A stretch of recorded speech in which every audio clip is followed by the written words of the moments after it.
नमस्कार दोस्तों, स्वागत है आपका स्टडी आईक्यू में। आज हम लोग एक बहुत ही दिलचस्प चीज के ऊपर डिस्कशन करने वाले हैं। आरक्षण से जुड़ा हुआ डिस्कशन है, रिजर्वेशन से जुड़ा हुआ। हम लोग बात करने वाले हैं एक हरियाणा के बिल के बारे में, जहां पे हरियाणा में प्राइवेट सेक्टर में 75% रिजर्वेशन का ये बिल पास हुआ था 2020 में। नवंबर 2020 में बिल पास हुआ था। Although the matter is sub जुडिस, तो हम लोग यहां पे बात करेंगे कि ये जो बिल है क्यों कॉन्स्टिट्यूशनली इनडिफेंसिबल है और क्यों ये पॉलिटिकली सिनिकल भी है, क्योंकि बहुत ही इंपॉर्टेंट आर्टिकल है। ये आर्टिकल लिखा गया था प्रताप भानु मेहता द्वारा। Again, if you from political science you will know Pratap Bhanu Mehta and his works are important for us from syllabus point of view, but in general भी इस पर्टिकुलर डिस्कशन में हम लोग उस बिल के प्रावधान देखेंगे और उसका एक क्रिटिकल एनालिसिस करेंगे, तो बहुत अच्छी इंफॉर्मेशन मिलेगी आपको। Stay tune. लेकिन उससे पहले मैं हूं आपका दोस्त राहुल साईगांवकर। अगर आप मुझे फॉलो करना चाहते हो, you can follow me on the ID Rahul Sai 222। इसके अलावा स्टडी आईक्यू आपके लाया है smart course for UPSC civil service examination which is for the entry to elite IAS and IPS.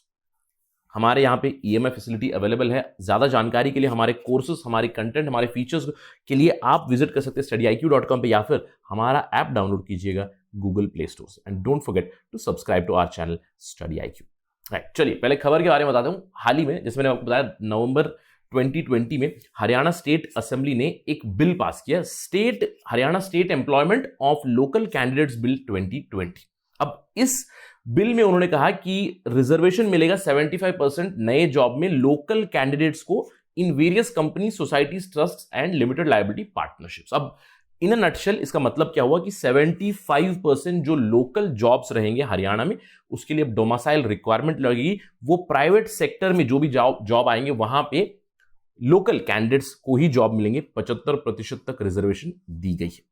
तो ये है डेवलपमेंट। चलिए बिल के बारे में देखते हैं, थोड़ा सा प्रोविजंस के बारे में समझते हैं और इसका एक क्रिटिकल एनालिसिस करते हैं। देखिए, अगर इस बिल के बारे में बात करें, सबसे पहले तो अप्लीकेबिलिटी मैंने आपको बता दी है। ये अप्लीकेबिलिटी होगी प्राइवेट सेक्टर पे। याद रखना है आपको, पार्टनरशिप फर्म्स पे लगेगी, सारी कंपनीज पे लगेगी। कोई भी सोसाइटी है, ट्रस्ट है या फिर एक लिमिटेड लायबिलिटी पार्टनरशिप है जहां पे 10 से ज्यादा लोग एम्प्लॉयड है, उनके ऊपर अप्लाई होगा।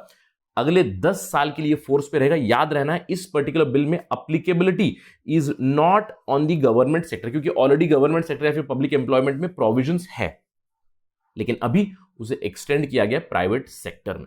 अब रिजर्वेशन मिलेगा किसे? रिजर्वेशन मिलेगा उन लोगों को जो डोमिसाइल है, लोकल डोमिसाइल फ्रॉम हरियाणा। 75% अभी रिजर्वेशन मिलेगा जो भी नए जॉब आएंगे जहां पे ग्रॉस मंथली सैलरी 50,000 तक रहेगी, 50,000 से कम, यानी कि 50,000 अप टू 50,000 जहां पे सैलरी है या फिर उसके नीचे है, वहां पे लोकल रिजर्वेशन मिलेगा।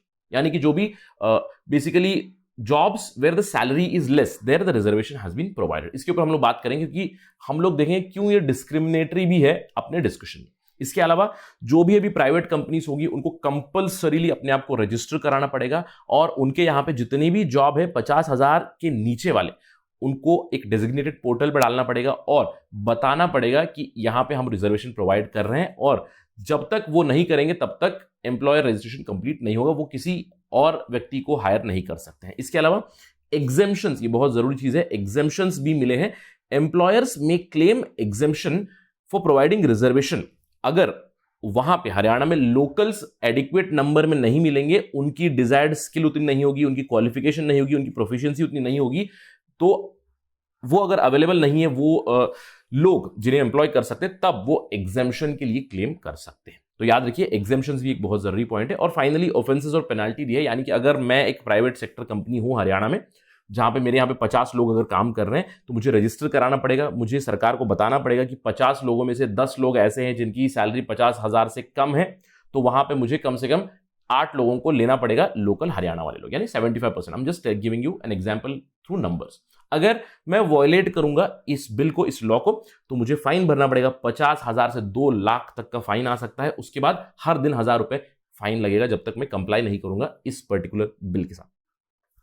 तो इन अ नटशेल बेसिकली क्या किया है कि प्राइवेट सेक्टर में 75% जो लोग रहेंगे अभी, स्पेशली जिनकी सैलरी 50,000 से ज्यादा है, वहां पे 75% reservation is provided to local Haryana people. Right, तो चलिए बात करते हैं अब क्रिटिकल एनालिसिस की कि क्यों ये कॉन्स्टिट्यूशनली इनडिफेंसिबल है, यानी कि इसको डिफेंड करना बहुत ज्यादा मुश्किल है।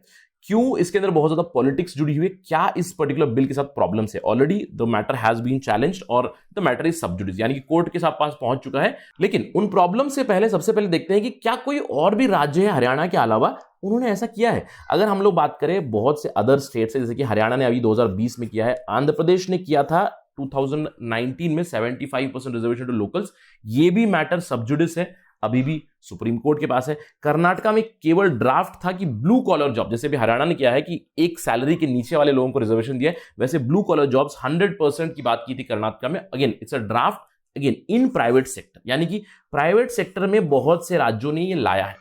इसके अलावा अगर हम लोग बात करें, बहुत सारे राज्य हैं, Telangana, Maharashtra, Rajasthan etcetera, domicile requirement उन्होंने लाई है public employment, which is quite understandable, क्योंकि ये कॉन्स्टिट्यूशन में भी अवेलेबल करा दिया गया है। कॉन्स्टिट्यूंट असेंबली में काफी डिबेट हुई थी इसके ऊपर, उसके बाद अंबेडकर ने बताया था कि local domicile requirement public employment में हम लोग दे सकते हैं, राइट। तो इसीलिए in public employment it is quite fine. तो चलिए अब देखते हैं प्रॉब्लम्स क्या है। देखिए, सबसे पहली प्रॉब्लम की इशू है कॉन्स्टिट्यूशनैलिटी ऑफ द बिल।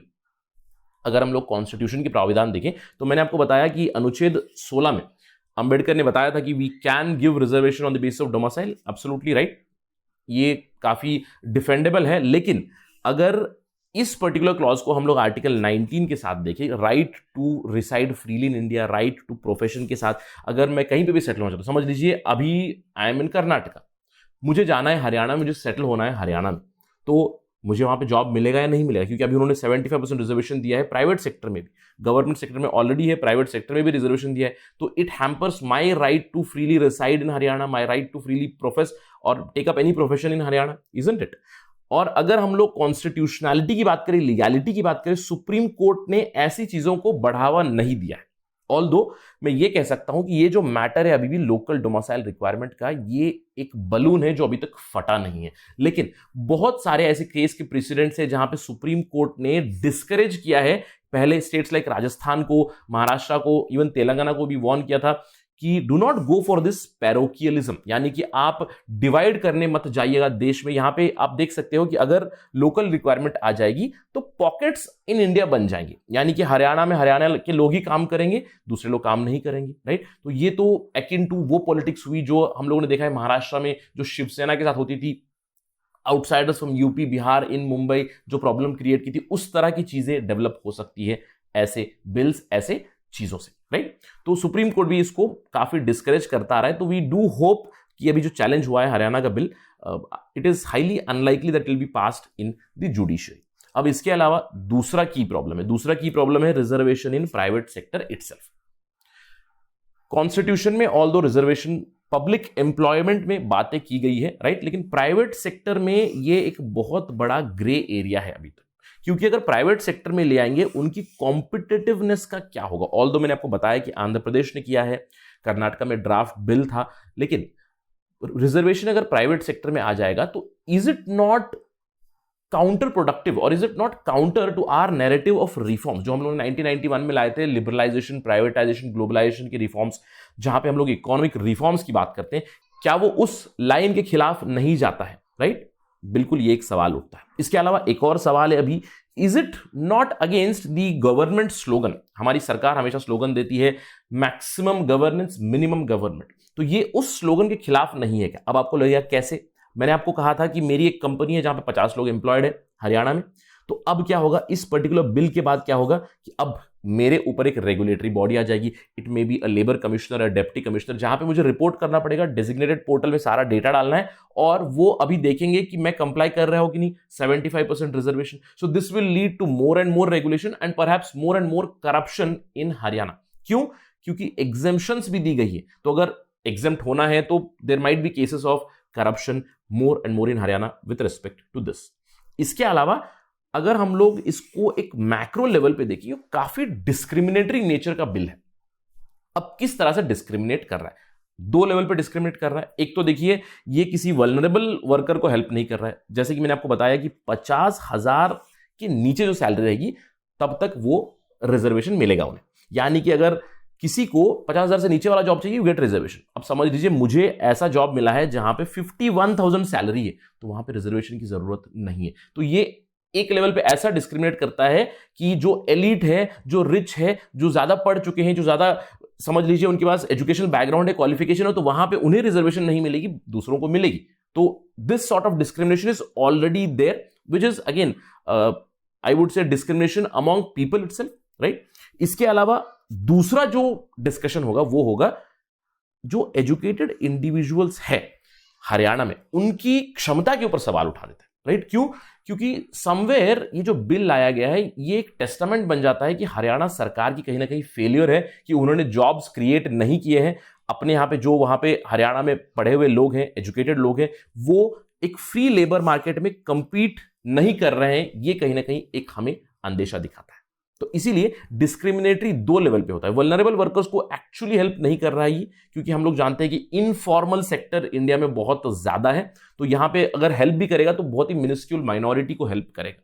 तो डिस्क्रिमिनेटरी भी है। और सबसे बड़ी बात, reservation in private sector, should it be there और नॉट? आप मुझे अपने थॉट्स बताइए बिल्कुल कमेंट सेक्शन में। इसके अलावा एक और प्रॉब्लम है 75% रिजर्वेशन की। इसके ऊपर भी सुप्रीम कोर्ट ने बहुत बार केसेस को खारिज किया हुआ है। जो इंदिरा चौहान केस में सुप्रीम कोर्ट ने 50% ब्रीच जो अप्लाई की थी, यानी कि रिजर्वेशन जो भी मिलेगा 50% के ऊपर नहीं जाना चाहिए। इसकी भी टेस्ट क्या वो पास करेगा या नहीं करेगा वो तो आने वाला समय ही बताएगा। इसके अलावा चौथा इशू है पॉलिटिकल सिनिसिज्म। अब पॉलिटिकल सिनिसिज्म मतलब इससे एक डोमिनो इफेक्ट हो सकता है, यानी कि आज ये हरियाणा ने किया है, no matter what bill judiciary में पास हो ना हो, लेकिन आगे चल के दूसरे स्टेट्स में भी ये शुरू हो जाएगा। पॉलिटिक्स शुरू हो जाएगी इस चीज पे कि हम लोगों ने तो रिजर्वेशन दिया था लेकिन जुडिशरी ने उसको मना कर दिया, right? So this would be a political game rather. अगर मैं हरियाणा सरकार की बात करूं तो हरियाणा सरकार एक्चुअली काफी पेसिमिस्टिक है इस बिल को लेकर ही हम लोग कह सकते हैं, क्योंकि देखिए उस बिल में जो एग्जेम्पशंस दिए गए हैं काफी वाइड एग्जेम्पशंस दिए गए। तो यहां पे बहुत सारी कंपनीज इन एग्जेम्पशंस को अप्लाई करना शुरू कर देगी। तो ये सवाल नहीं उठा देगा कि हरियाणा सरकार के ऊपर, उनकी क्षमता के ऊपर कि वो जॉब्स प्रोवाइड नहीं कर पा रहे हैं, इसीलिए वो प्राइवेट सेक्टर में रिजर्वेशन ला रहे हैं, राइट? तो this is again a big question mark over the government's intention itself, and there is always a danger of domino effect. Today Haryana, tomorrow some other state, day after tomorrow some other state, right?